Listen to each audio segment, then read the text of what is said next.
Brethren, I greet you and your families well, and I trust that this time, with the lockdown now in progress for 24 hours, I hope that you are all well, coping well, and able to maintain some contact with your families.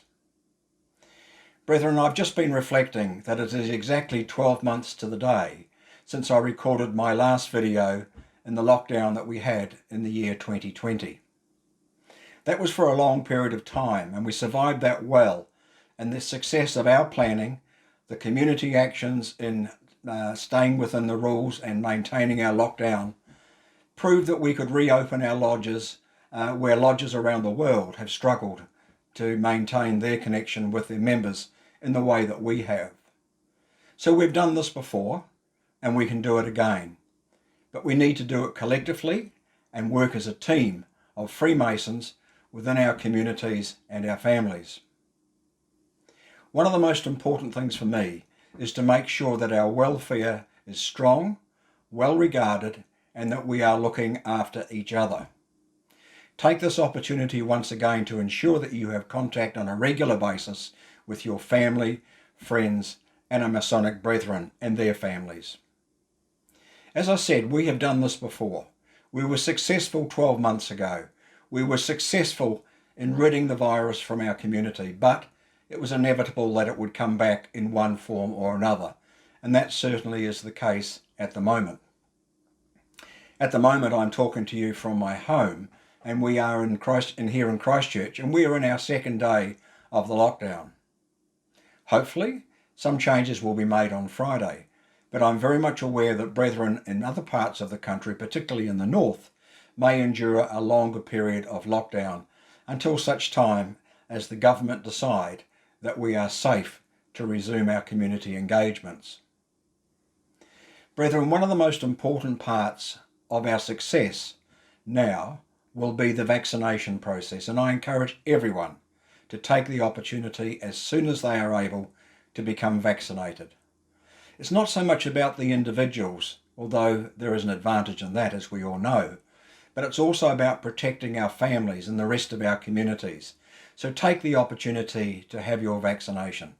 I'm fortunate that I've had both, and there was no side effects to me in any way whatsoever, and it was a painless process.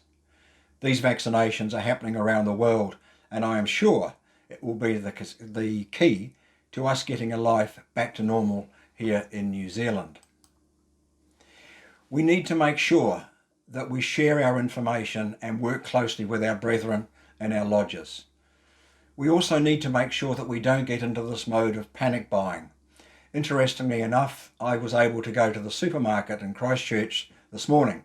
I arrived at 7:30, and believe it or not, there were absolutely no toilet rolls on the shelf at all. Having said that, there's no doubt some in the storeroom ready to come out. But we have this mode in New Zealand of panic buying, as the rest of the world has gone through as well. I am sure, brethren, that we will find from our last experience that these things do not need to happen, and that we are actually safe, and if we follow the rules, we will have no particular problems at all. We hope that this will be a very short lockdown, and that we will endure it with some comfort this time compared to last time, because I think we had about 12 weeks of non-engagement. Already I'm seeing some lodges setting up Zoom meetings for brethren around their districts, really just to maintain contact and keep in touch with families and friends. And I encourage everybody to do this once again.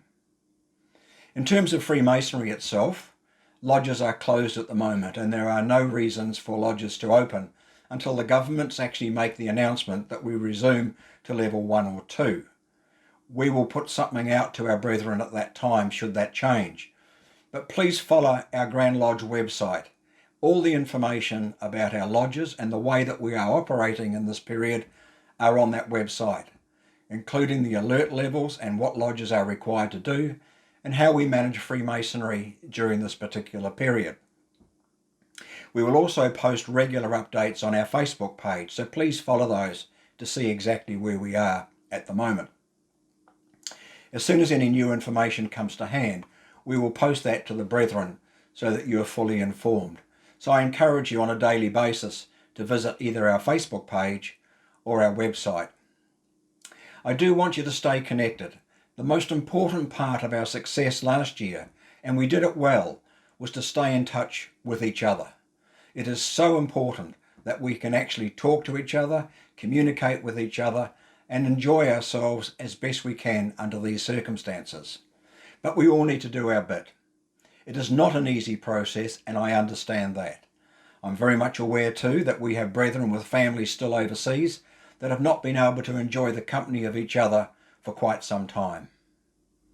I personally hope that this will be a short duration of lockdown, and if we do it right and do it well, and the government through their experience and tracing can get on top of the locations and where the source came from, that it will be a shorter journey than last time. But nevertheless, we need to be vigilant. So brethren, my plan now is to make sure that I keep you well informed. Your divisional grandmasters and district grandmasters are in touch with us on a regular basis, so they will keep you informed. But I want to communicate to you on a regular basis to make sure you are well informed about what Freemasonry is doing in these tough times. Brethren, I personally wish you all well and trust that your families stay safe, follow the rules, and do the best you can to help stamp out this deadly virus. Thank you, brethren.